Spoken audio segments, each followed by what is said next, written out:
Not all shifts and resets have to take place in physical spaces.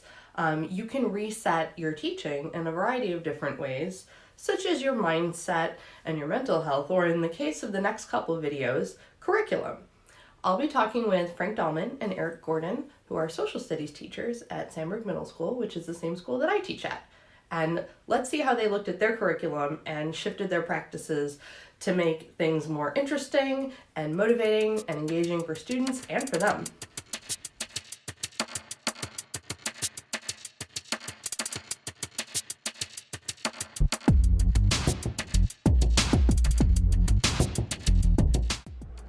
So the PSA project that you guys did, that was brand new this year. Mm-hmm. That was not something that you did before. Never done before. Previous to the PSA, was it just a written test or assessment? Like what did you guys do? Oh, let's see. We've gone the full gamut on this one. We did have multiple choice tests for some of them before. We did reform, like looking at specific reformers where they designed their own cereal. Yeah, we did like it's kind of a monster unit. It's like in immigration, industrialization, progressivism all have to do with each other. So we kind of all talked about it together. And traditionally what we've done is like have like a paper pencil quiz for each one. And then what we did like last year, the last couple of years was they in the end created a cereal box cover where it kind of celebrated their reformer from the progressive era. Okay. So they had to create a cereal, like one example could be Reese's Puffs.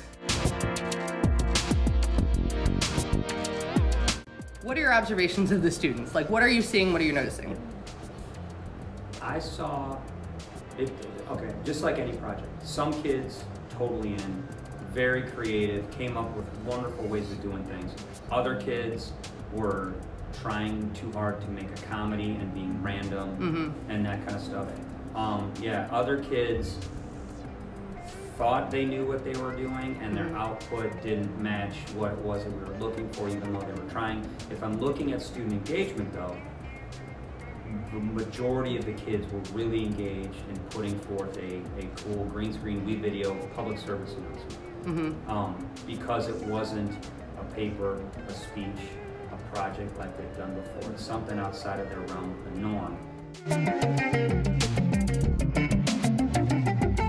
They're having to look at specific documents to provide evidence and figure out like why did this happen for themselves. That's inquiry because they're taking on the responsibility and the control of answering this question without us like really telling them the answer.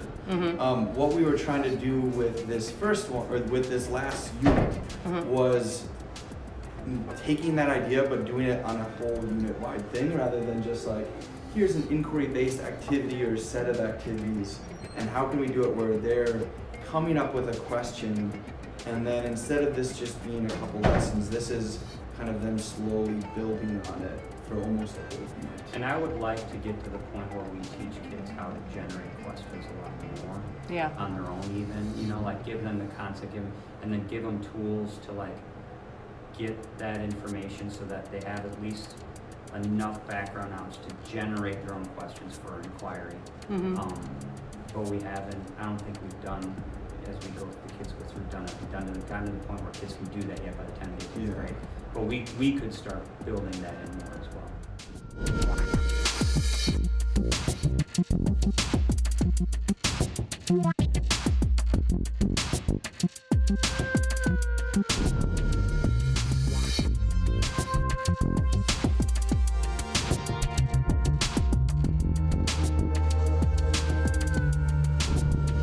A digital portfolio for the unit, where they start with their launch off of kind of not like a KW, but kind of that idea of here's my general idea of what I got. And then they're tracking what it is that they've learned, keeping track of those, like almost like a notes page in their portfolio, so you can see like all the different parts and pieces they got. Then when you get to the other part of the portfolio, they can use all that to generate some sort of, I really want to build in that data analysis piece for them. Like, okay, you learned all that stuff. What are the issues? Look at all the stuff. Look at the issues in there and start evaluating them. And then you find one and see if there really was a problem there. See where the problem was. Look at how the people tried to solve it.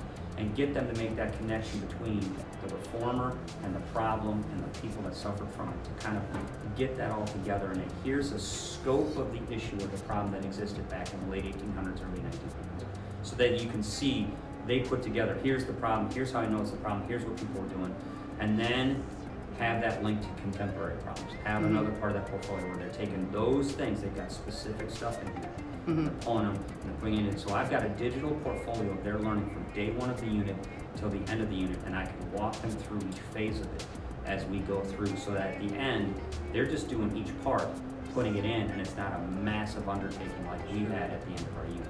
That would be my dream world of it. Having a digital portfolio of learning for the unit. Yeah, And when I have to evaluate that learning, I've got everything there. That would really make it useful. Yeah, we really wanted to, in the beginning of the unit, focus more on how can we make this unit more about inquiry-based, students taking control of the learning, as opposed to, here's the topic that we're talking about today, and maybe they're reading something about it or they're doing something with it, which is, has its place, but we wanted them to really ask themselves questions and then In the next episode, we'll take a look at how Frank and Eric turn their utopian assessment goals into a smaller, feasible step through the creation of student videos, and how that experience has informed their future practices and caused them to reflect on what works and what doesn't in their own classrooms. Be sure to subscribe to the ResetEDU channel for the latest project updates and episodes. If you're interested in a reset for your own classroom, be sure to fill out the form at bit.ly/ResetEDU. Thank you for watching.